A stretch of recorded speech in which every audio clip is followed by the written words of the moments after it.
should come on by itself. Hello? Oh, there we go. Sorry about that. So as I say now for something completely different. So I'm not going to talk so much about applications in the business. I'm going to dive a little deeper into ink transfer, materials, getting the kinds of functional features at a pattern level that you want to achieve with functional printing.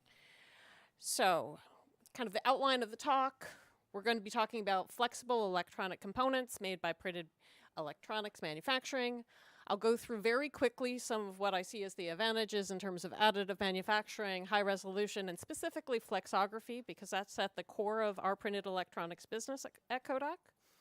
And then I want to talk about the challenge, and this is kind of where I'm hoping to stir some conversation about how you might be able to help us and how we may be able to help you in terms of the challenges of pattern fidelity with ink transfer and getting the proper materials property and performance. And then how we use what our knowledge base is to drive value for our customers. And so here on the slide, I'm just showing a few different types of electronic components. What my group specializes in are transparent conductive patterns, so transparent antenna, transparent heaters. So looking to get very fine conductive lines for a metal mesh so you get the transparency of the substrate, but your conductor itself is opaque. All right, so what are we looking for product features? We are basically looking to make devices, and whether we're making antennas or transistors, we need regions that have different properties, right? So even in an antenna, I have a mesh that's transparent that has a good enough sheet resistance to be the radiator of the antenna, but I need something that is more conductive, less resistive to make the electrical connection. So I need two different regions that have different properties. Could be a dielectric and a semiconductor, could be two different conductive properties. Right, and so we can do this either by subtractive or additive. We're here at this printed electronics, so we're going to be talking mostly about additive. I will say at the outset, this looks hard, this looks easy. Both are hard, just in a different way. But clearly, the subtractive has more steps than the additive manufacturing.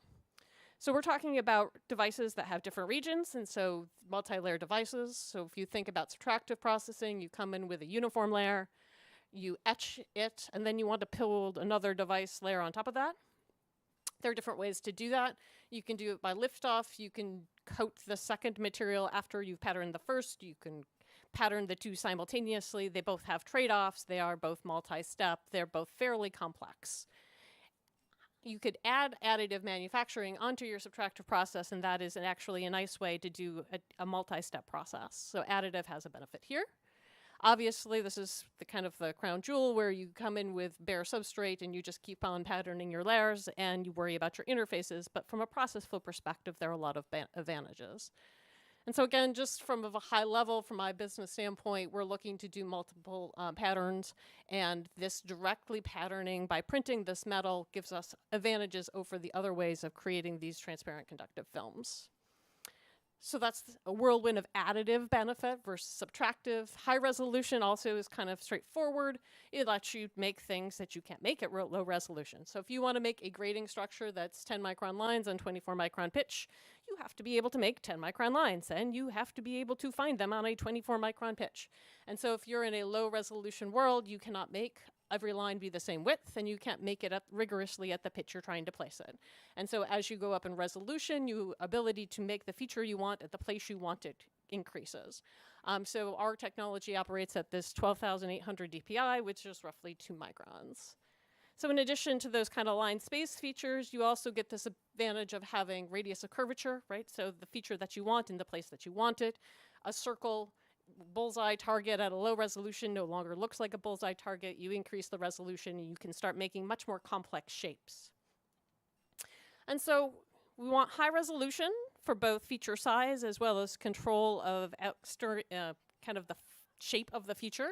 And we want to do the additive to have less processing steps. And so additive by print, these are some graphs of the different technologies and the trade-offs between them. And so on the x-axis is the print feature size, on the y-axis is speed.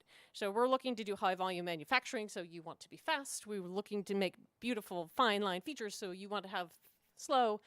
And oftentimes they're shown as bubbles, but in reality, almost every print technology prints slower when it prints finer. There are some exceptions to that, but in general, that's true. And so you see that you can get down to around